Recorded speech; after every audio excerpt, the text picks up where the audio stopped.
Hello दोस्तों, मैं निगम चौहान आप सभी लोगों का स्वागत करता हूं आपके अपने यूट्यूब चैनल द कॉन्सेप्ट में।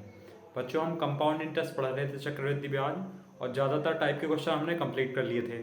और मैंने कहा था आज हम मिसलेनियस क्वेश्चन कराएंगे जो विविध वाले हैं, ठीक है। और उसके बाद आज ही चैप्टर आपका कंप्लीट हो जाएगा।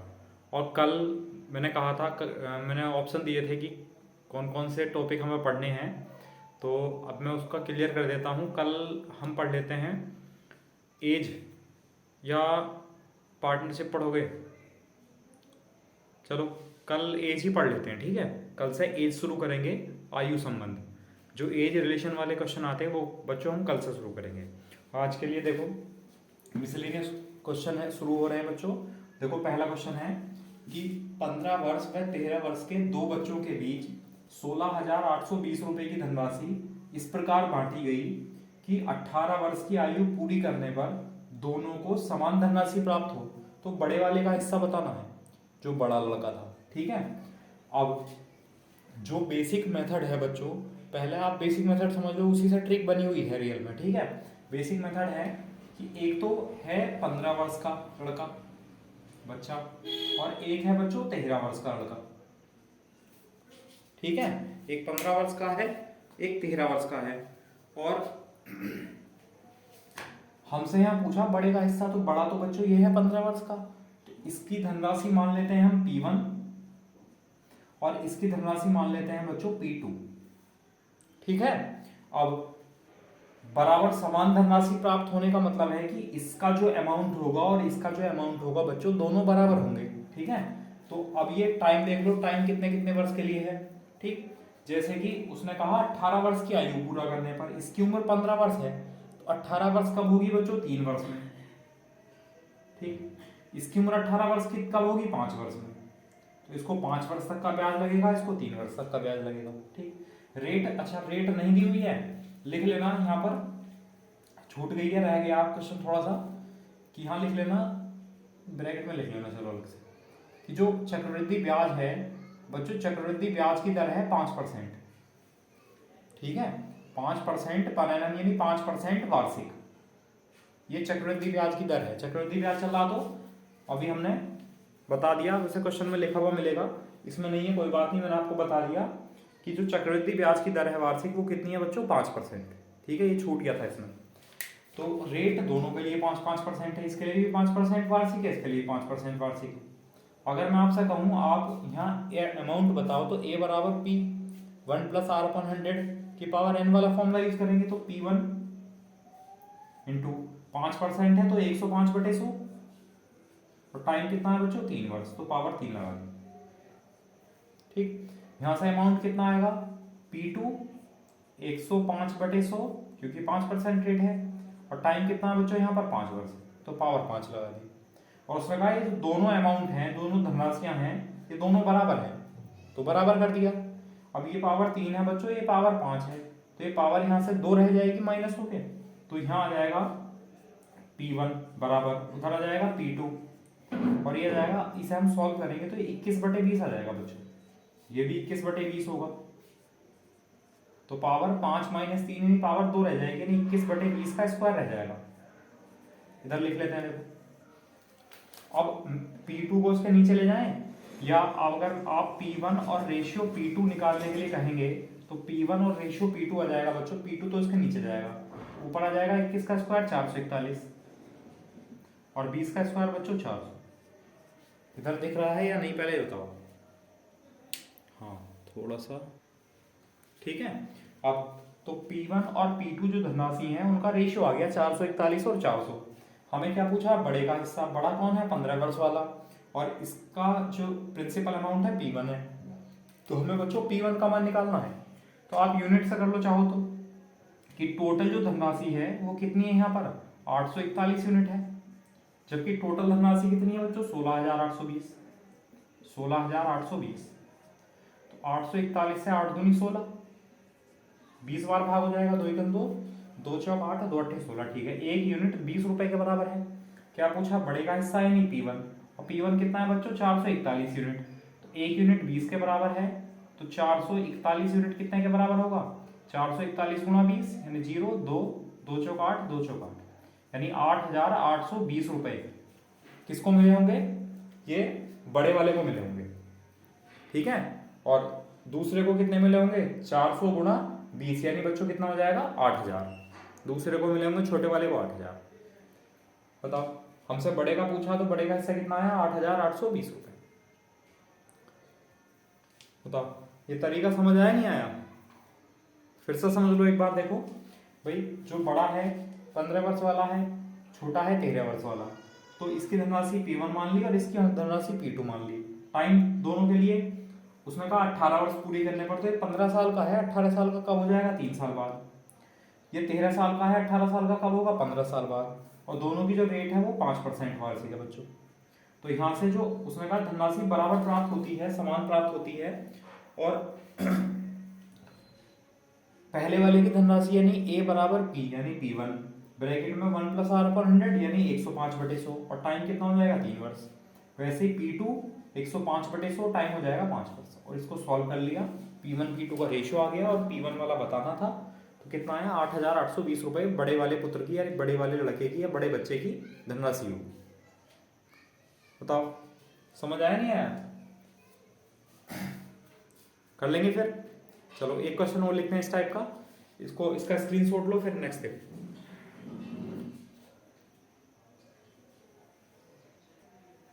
देखो अगला क्वेश्चन है, 17 वर्ष व 18 वर्ष के दो बच्चों के बीच 16,400 रुपए की राशि इस प्रकार बांटी गई कि 20 वर्ष की आयु पूरी करने पर दोनों को समान धनराशि प्राप्त हो, तथा तो छोटे का हिस्सा बताना है, जबकि चक्रवृद्धि ब्याज की वार्षिक दर 5% होगी। ठीक है, अब वही कंडीशन है, एक तो बच्चों एक है 17 वर्ष का 17 ईयर और दूसरा है 18 वर्ष का, तो दोनों में छोटा कौन है? 17 वर्ष वाला। छोटे की धनराशि पूछी है। अब 17 वर्ष वाले उसने कहा दोनों की उम्र 20 वर्ष होगी, तो 17 वर्ष का है, इसकी उम्र 20 वर्ष कब होगी बच्चों? 3 वर्ष बाद। तो इसको 3 वर्ष तक का ब्याज मिलेगा और इसको 2 वर्ष तक का ब्याज मिलेगा। 18 + 2 20 वर्ष। ठीक, अब छोटे की धनराशि मान ली, इसकी P1 मान लो, इसकी P2 मान लो। रेट दोनों की 5% है। ठीक है, अब P1 उसने कहा बराबर धनराशि प्राप्त होती है, तो P1 5% यानी 105/100 और इसकी पावर कितनी है? 3। यहाँ से अमाउंट कितना हो जाएगा? P2 और 105/100, इसकी पावर कितनी हो जाएगी यहाँ से बच्चों? 2 वर्ष। और ये अमाउंट बराबर है तो बराबर कर दिया। अब देखो अगर हम सॉल्व करें तो 21/20 आ जाएगा, यहाँ भी 21/20 आ जाएगा, लेकिन ये पावर 2 है, ये पावर 3 है, तो ये पावर कैंसिल हो गया, 1 रह जाएगी यहाँ पे। मतलब ये आ जाएगा P1 गुणा 21/20 बराबर P2। ठीक है, अब P1 को इधर ले, P2 को इधर ले जाओ, तो P1 अनुपात P2, ये आ जाएगा बच्चों, ये 20 उधर जाएगा, 21 नीचे आएगा, तो 20 अनुपात 21। ठीक है, अब हमसे पूछा गया है छोटे का हिस्सा, छोटा वाला कौन है? 17 वर्ष का, तो इसका हिस्सा कितना है? P1, तो P1 बताना है, तो P1 कितना है? ऐसा 20 यूनिट है। अच्छा, टोटल कितना यूनिट है यहाँ से? 20 और 21 कितना हुआ? 41, टोटल 41 यूनिट है, जबकि टोटल कितना है? 16,400 रुपये, तो बराबर 16,400 रुपये, तो 1 यूनिट बराबर 400 रुपये। अब छोटे की धनराशि कितनी है? P1, तो P1 बताना मतलब 20 यूनिट, तो 20 यूनिट बराबर 400 गुणा 20 कितना हो जाएगा बच्चों? 8,000। और यही पूछा गया है कि छोटे वाले की जो छोटा है उसका हिस्सा कितना है? छोटे का, छोटे का हिस्सा कितना है बच्चों? 8,000 रुपये। बताओ समझ आया नहीं आया? कर सकते हैं अब? चलो ठीक है, तो इसका स्क्रीनशॉट लो। ठीक है, और अगर इसमें दिक्कत आए तो बताना बच्चों। ठीक है, अब नेक्स्ट क्वेश्चन लिखते हैं। देखो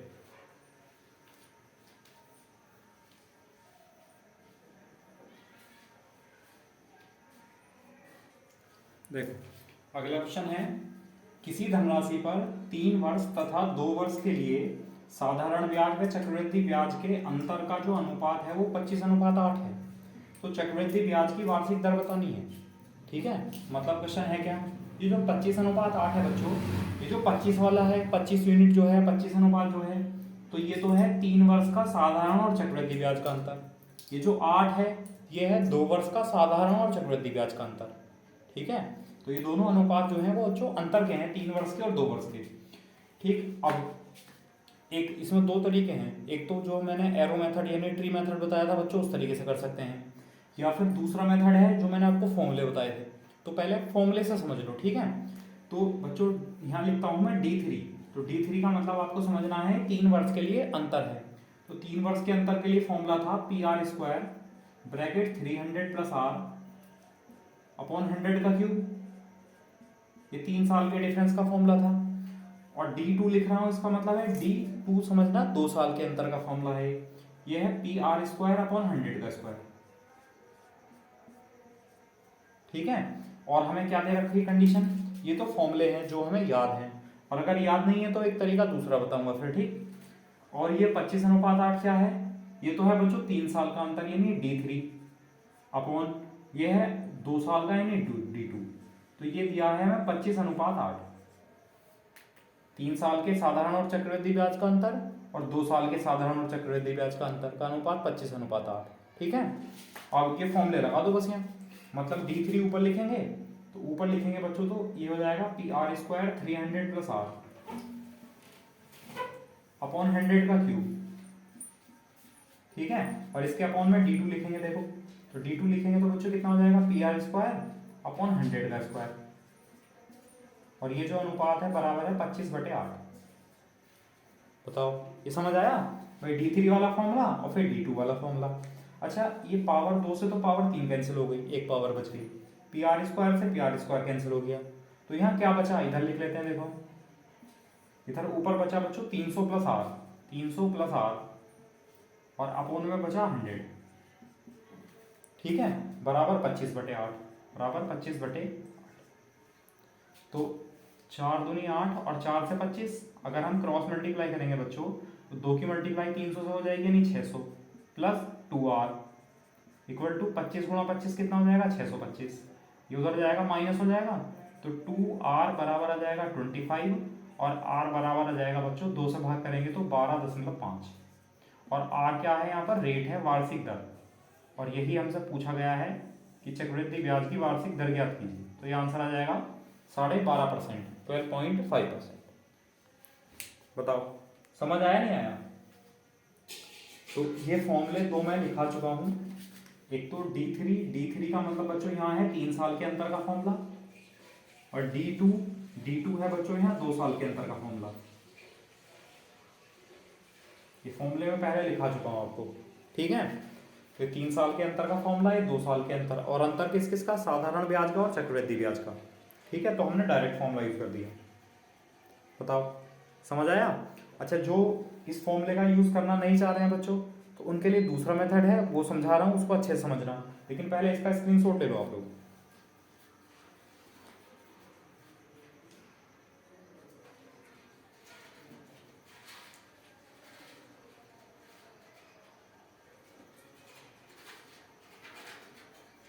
देखो दूसरा मेथड समझ लो क्या है।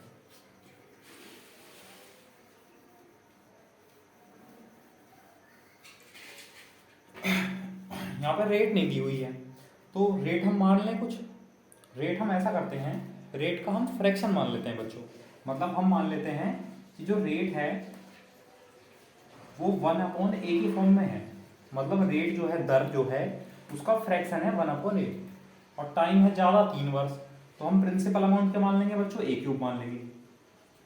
A³ मैंने आपको प्रिंसिपल अमाउंट मानना सिखाया था, किस तरह मानते हैं। 3 साल की कंडीशन है, रेट है 1/a, 1/a A³ का 1/a कितना हो जाएगा बच्चों, A², ये भी A², ये भी A², A² का 1/a हो जाएगा A, ये भी A² का 1/a A, और A का 1/a कितना हो जाएगा 1। ये कंडीशन तो मैं आपको बच्चों पहले ही सिखा चुका हूँ। अब हमसे कहा है 3 साल का अंतर और 2 साल का अंतर है। अब बच्चों अगर मैं आपसे पूछूं यहाँ पर कि 3 साल का चक्रवृद्धि ब्याज और साधारण ब्याज का अंतर कितना होगा, आप लोग बताएंगे कि पहली लाइन को छोड़ दो, ये जो बचा है 3 साल के साधारण और चक्रवृद्धि ब्याज का अंतर है, तो इसको जोड़ेंगे तो कितना हो जाएगा 3a + 1। तो 3 साल का जो अंतर है साधारण और चक्रवृद्धि ब्याज का वो है 3a + 1। अच्छा अगर पूछूं 2 साल के लिए, तो 2 साल की तो कंडीशन यहाँ तक होती, तो 2 साल में अगर ये पहली लाइन छोड़ देंगे तो अंतर कितना बचा बच्चों, साधारण ब्याज और चक्रवृद्धि ब्याज का बचा अंतर a, तो a, और ये है कितना ये 3 साल का अंतर है बच्चों 25 बटे ये 2 साल का अंतर है 8। आप क्रॉस मल्टीप्लाई कर सकते हो या यहाँ ये भी देख लो कि ए का मान है बच्चों अगर 8 है तो 8 की 24 और 25, ये कंडीशन फॉलो हो रही है तो ए का मान कितना हो जाएगा 8, जल्दी से आंसर आ जाएगा। और अगर नहीं आती है बात समझ में तो बच्चों क्रॉस मल्टीप्लाई कर दो, तो 8 की 24 24a प्लस 8 बराबर 25a। ठीक है, 24 उधर जाएगा माइनस हो जाएगा तो a बराबर कितना हो जाएगा बच्चों 8। a बराबर कितना आया 8। अब a का मान 8 है और हमसे पूछा गया रेट, तो जो रेट ली गई थी वो किस फॉर्म में ली गई बच्चों, r बराबर होगा 1/8। 1/8 मतलब 1/8, तो रेट इतनी है। अब रेट आपको फ्रैक्शन में तो दे नहीं रखी होगी, क्वेश्चन में आपको परसेंटेज में दे रखी होगी ऑप्शन में, तो परसेंटेज बनाने के लिए बच्चों क्या करेंगे 100 से गुणा, तो 8/100 करेंगे कितना आ जाएगा 12.5, 12.5% वार्षिक। चक्रवृद्धि ब्याज की वार्षिक दर कितनी आ जाएगी 12.5% यानी 12.5%। बताओ, तो इसमें आपको कोई फॉर्मूला याद रखने की जरूरत नहीं है, बिना फॉर्मूले के ही काम हो जाएगा। जो बेसिक था ये हमने पढ़ा था बहुत अच्छे से और इसी में अप्लाई कर दिया। बताओ समझ आया नहीं आया, फिर से समझ लो दोबारा, अगला क्वेश्चन दूंगा फिर उसको करना अपने तरीके से। रेट हमने 1/a के फॉर्मेट में मान ली, मतलब फ्रैक्शन में मान ली 1/a, यानी रेट जो भी होगी मान लो जैसे 10% होगी तो 10% का फ्रैक्शन 1/10 हो जाएगा, मान लो 5% होगी तो 1/20 हो जाएगा। तो रेट हमने फ्रैक्शन में मान ली 1/a। ठीक है, और टाइम सबसे बड़ा है 3 वर्ष, तो a की पावर 3 को हमने प्रिंसिपल अमाउंट मान लिया, मूलधन मान लिया। ठीक है, अब 3 साल के लिए कंडीशन बना दी, रेट है 1/a, 1/a, तो a क्यूब का 1/a स्क्वायर, ये भी a स्क्वायर ये भी a स्क्वायर। अब क्योंकि चक्रवृद्धि ब्याज है तो इसका ब्याज अगले 2 साल तक लगेगा, इसका 1/a इसका 1/a, ये भी ब्याज है इसका ब्याज 1 साल तक लगेगा तो इसका 1/a, ये भी ब्याज है इसका 1 साल तक और लगेगा तो इसका 1/1।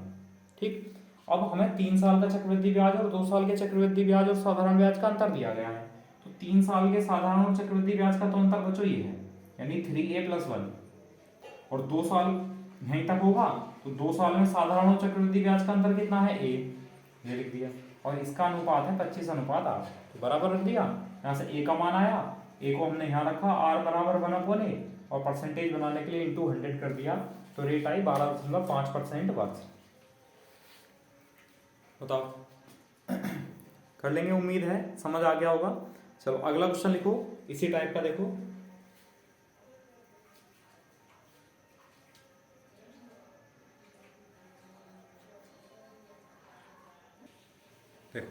अगला क्वेश्चन है, किसी धनराशि पर 3 वर्ष तथा 2 वर्ष के लिए साधारण ब्याज में चक्रवृद्धि ब्याज के अंतर का जो अनुपात है वो 19:6 है, तो चक्रवृद्धि ब्याज की वार्षिक दर बतानी है।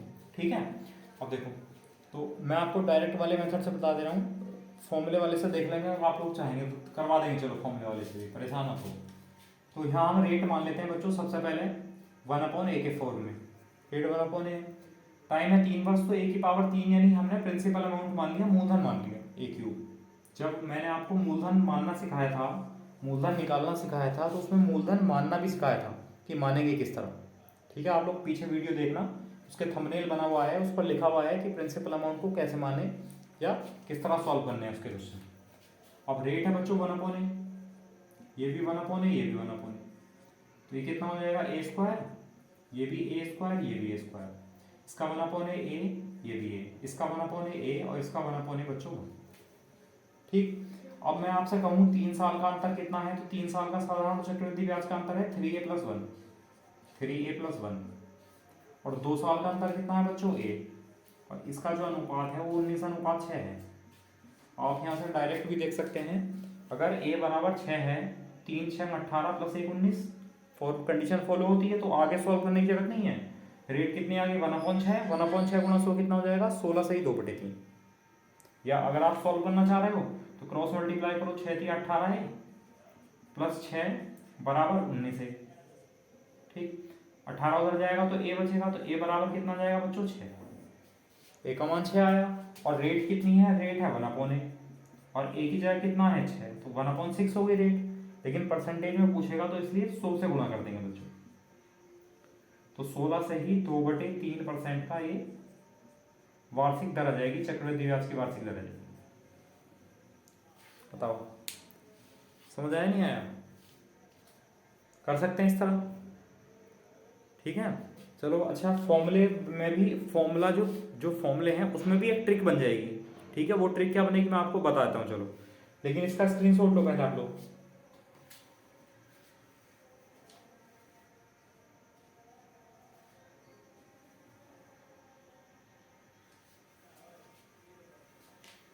ठीक है, अब देखो ट्रिक क्या बन सकती है। जैसे आपको पता है कि 3 साल का जो अंतर है बच्चों, 3 साल के अंतर का फॉर्मूला होता है PR² 300 + R अपॉन, इसको हमने ऐसा तोड़ दिया कि 100 का स्क्वायर इंटू 100, ऐसा तोड़ दिया, ठीक है।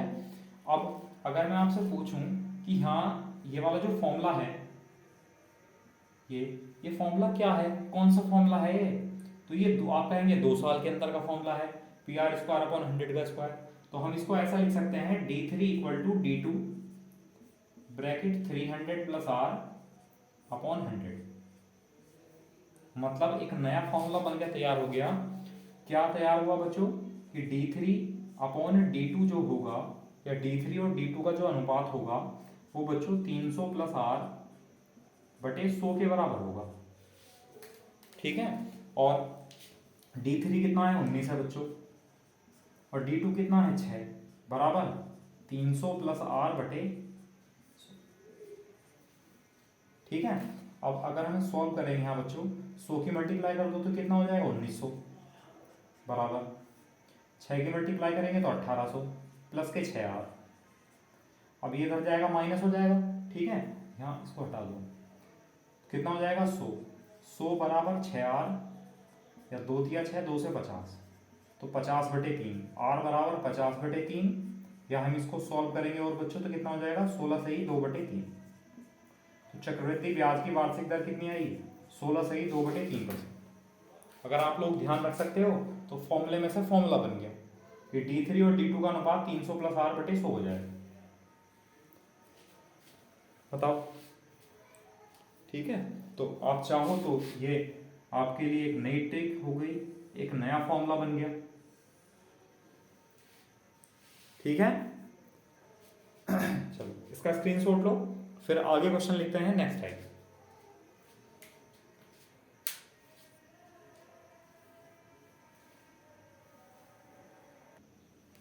देखो अगला क्वेश्चन ये है, एक शहर की जनसंख्या 20,000 है, जनसंख्या में 10% वार्षिक दर से वृद्धि होती है, तो 3 वर्ष बाद जनसंख्या कितनी हो जाएगी।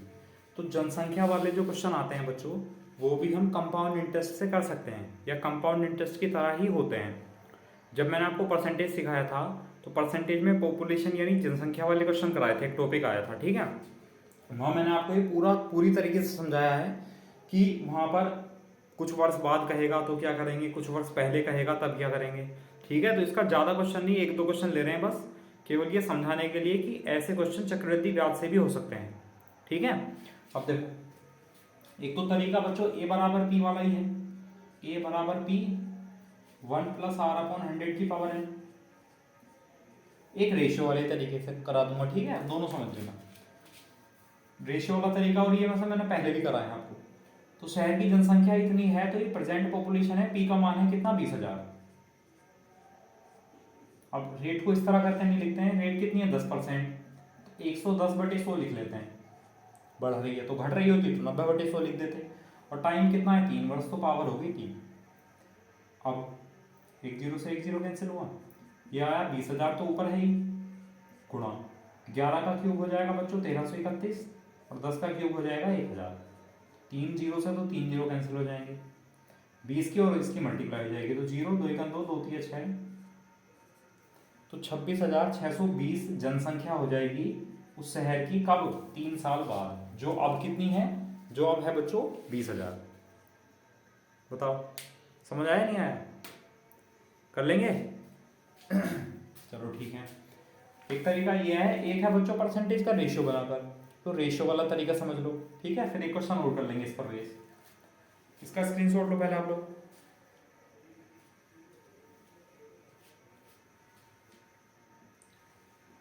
चलो देखो, अब अगर आप रेशियो बनाएंगे तो सबसे पहले हम वहाँ पर देखेंगे रेट, तो 10% रेट है, तो 10% का फ्रैक्शन हो गया बच्चों 1/10।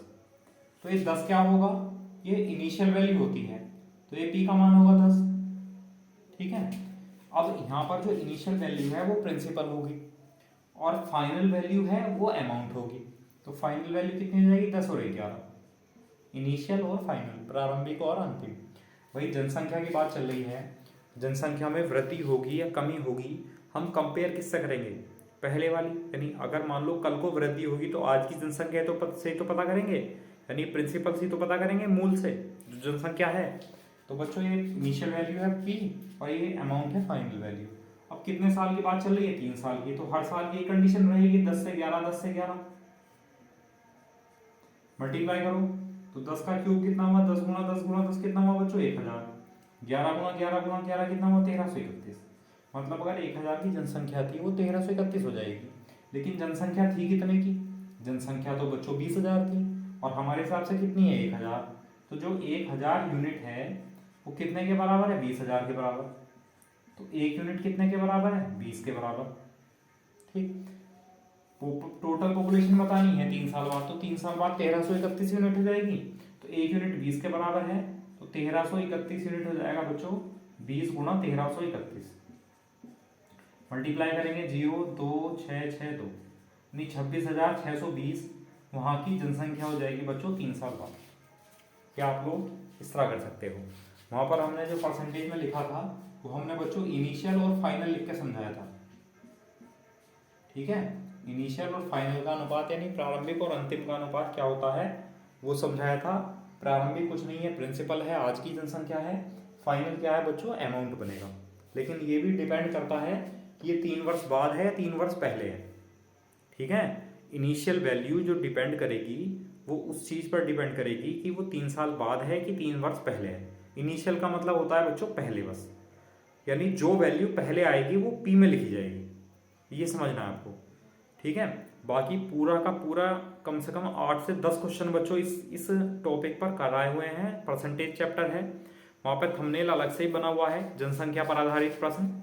अगर आपको पूरा सारा वीडियो नहीं देखना है, सारी वीडियोस नहीं देखनी है, केवल पॉपुलेशन वाली देखनी है, तो पॉपुलेशन वाली अलग से बनी हुई है। आप वहाँ पर चैनल पर जाएंगे, वहाँ प्लेलिस्ट में देखेंगे बच्चों, तो प्लेलिस्ट में जो परसेंटेज है, परसेंटेज की लगभग 10-11 वीडियो बनी हुई हैं, उनमें से ढूंढने की भी जरूरत नहीं है आपको, बिल्कुल अलग से ऊपर से थंबनेल बना हुआ है, लिखा हुआ मिल जाएगा कि जनसंख्या पर आधारित प्रश्न। ठीक है, उसी को कर लो बस, इसलिए मैं ज़्यादा पूरा डिटेल में नहीं बता रहा हूँ। ठीक है, बस बताया कि जनसंख्या वाले जो क्वेश्चन आते हैं उनको भी हम चक्रवृद्धि ब्याज में कर सकते हैं। ठीक है, चलो अगला क्वेश्चन लिख लेते हैं एक और, इसका स्क्रीनशॉट लो आप लोग।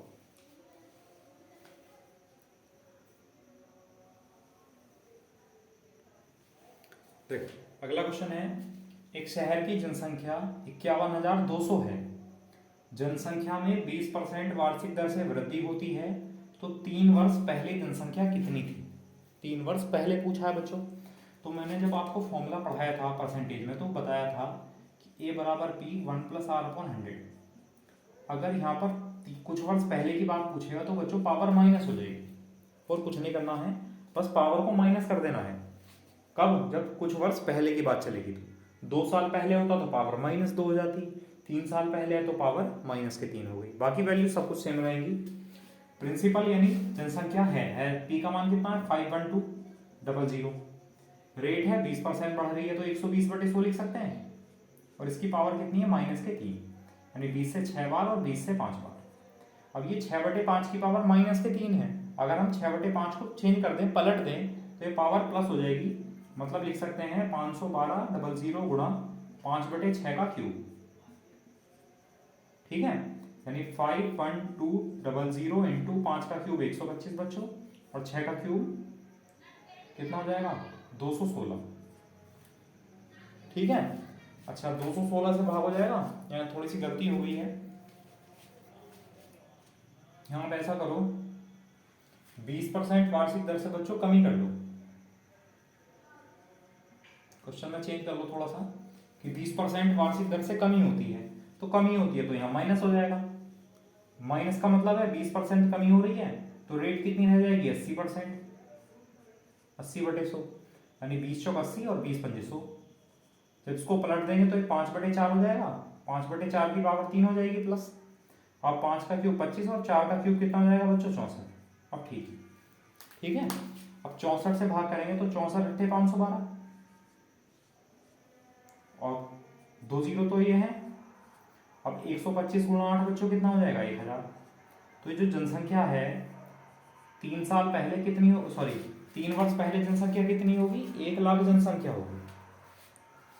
बताओ समझ आया नहीं आया।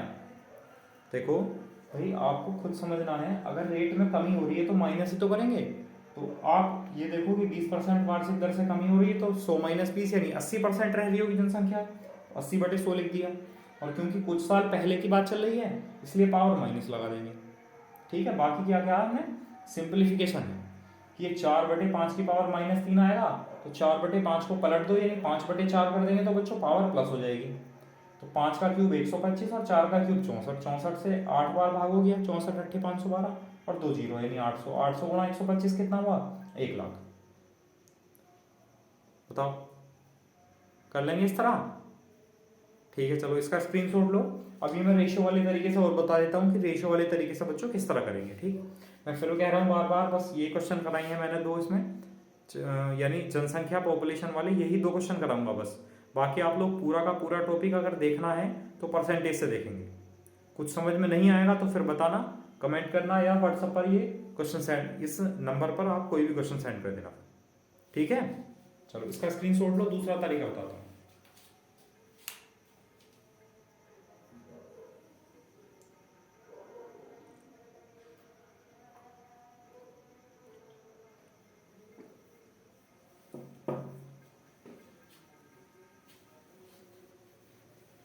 देखो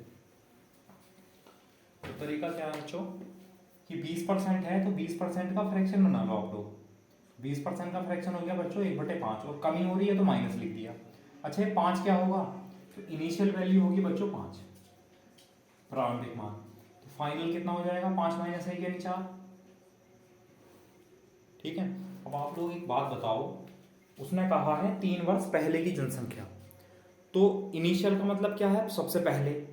तो आप मुझे बताओ 3 साल पहले की जनसंख्या पहले आई होगी या आज की जनसंख्या पहले आई होगी।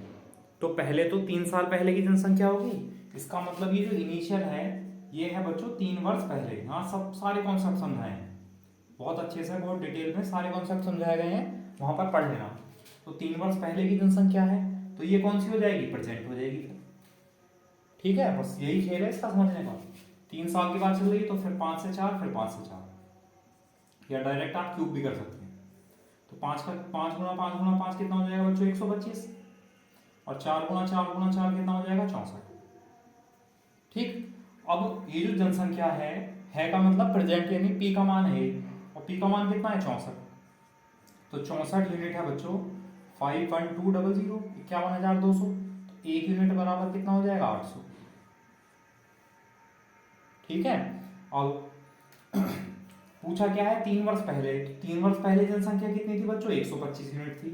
तो 125 यूनिट बराबर आ जाएगा 800 × 125। अब क्योंकि 800 के तो 2 जीरो ही आ गए बच्चों, और 8 की और 125 की गुणा करेंगे तो यहाँ आ जाएगा 1000, तो ये 5 जीरो हो जाएंगे, मतलब कितना हो जाएगा 1 लाख। तो वहां पर जो 3 वर्ष पहले जनसंख्या थी शहर की वो कितनी थी बच्चों, वो थी 1 लाख। बताओ समझ आया नहीं आया, कर लेंगे चलो ठीक है। तो फिर चलो आज के लिए इतना रहने देते हैं। मतलब मिसलेनियस क्वेश्चन तो बच्चों बहुत विभिन्न टाइप के बन सकते हैं। बाकी मैंने आपको देखो जो भी मिसलेनियस क्वेश्चन है लगा सब में बेसिक ही है, तरीका सब में बेसिक ही काम आएगा। ठीक है, तो आप सारे क्वेश्चन करके देखेंगे। मैंने आपको सीट टेलीग्राम चैनल पर बहुत पहले सेंड कर दी है बच्चों। जिन बच्चों ने अभी भी क्वेश्चन वहाँ से नहीं किए हैं वो उसको डाउनलोड करके सारे के सारे क्वेश्चन कर लें। वो बिल्कुल सीक्वेंस वाइज क्वेश्चन लगाए गए हैं बच्चों। ठीक है, और ये सब लेवल 1 है, लेवल 2 में थोड़ा सा अपर लेवल के क्वेश्चन कराए जाएंगे। ठीक है, तो पहले इसको कर लो आप, उसके बाद वो लेवल 2 कराएंगे फिर। ठीक है, उसकी सीट प्रोवाइड कराएंगे, उसके लिए अलग से वीडियो बनाऊंगा। ठीक है, इतना बेसिक नहीं बताऊंगा उसमें थोड़ा सा एडवांस चलेंगे, मतलब CGL मेंस की तरह चलेंगे। अभी तो प्री और मेंस दोनों ही चल रहे हैं बिल्कुल। ठीक है, उसके बाद हम फिर मेंस पे चलेंगे, ठीक। और एक चीज़ और, उम्मीद है कि आप नोट्स भी बना रहे होंगे। मैंने आपको कहा था कि प्रॉपर नोट्स बनाते चलें और प्रॉपर अपनी जो ट्रिक है, अपने जो फॉर्मूले हैं वो सारे के सारे नोट करते चलो। कोई कंडीशन आपको ऐसा लग रहा है कि भूल जाओगे तो उसको आप लैंग्वेज में लिख लो, अपनी लैंग्वेज में, कि इसको इस तरह करना है, इसके बाद ये स्टेप करना है, इसके बाद ये स्टेप करना है, ठीक है, वो सब चीज़ें। तो आज के लिए बस इतना ही काफ़ी है। चक्रवृद्धि ब्याज आपका कंप्लीट हो गया है, बहुत दिन से चल रहा था। और बच्चों मैंने बताया कि कल हम जो टॉपिक पढ़ेंगे वो पढ़ेंगे एज रिलेशन, यानी आयु संबंधी प्रश्न, ठीक है। तो थोड़ा सा आप लोग पढ़ना कि एज के क्वेश्चन किस तरह आते हैं, क्या होता है, खुद समझने की कोशिश करना। और नहीं भी समझ में आएगा तो चिंता वाली कोई बात नहीं है, मैं आपको पहले कॉन्सेप्ट ही समझाऊंगा एज का, ठीक है। वो कॉन्सेप्ट समझना बहुत ज़रूरी है। जो हमने एक चैप्टर पढ़ा था बच्चों, औसत, एवरेज, तो एवरेज में भी मैंने आपको एज वाले क्वेश्चन कराए होंगे या छुड़वा दिए होंगे। ये कहा होगा कि जब हम एज वाला कॉन्सेप्ट पढ़ लेंगे तभी आसानी से हो जाएंगे। तो एज वाले कॉन्सेप्ट में भी हम एवरेज वाले कॉन्सेप्ट, एवरेज वाले सवाल कराएंगे, ठीक है। उसका कॉन्सेप्ट समझना बहुत ज़रूरी है। तो वो मिलते हैं बच्चों, फिर कल मिलेंगे इसी time. Okay, thank you class.